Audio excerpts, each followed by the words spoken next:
Hello everyone! Alis po muna tayo kasi may isusoli tayong nagkamali kahapon yung nakuha namin ng kaibigan ko.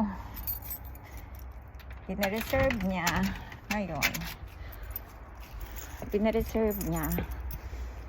Tapos mali ang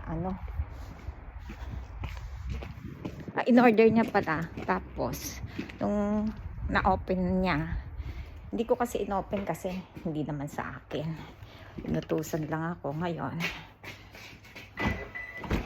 Ito na tayo sa car. At isasorry natin.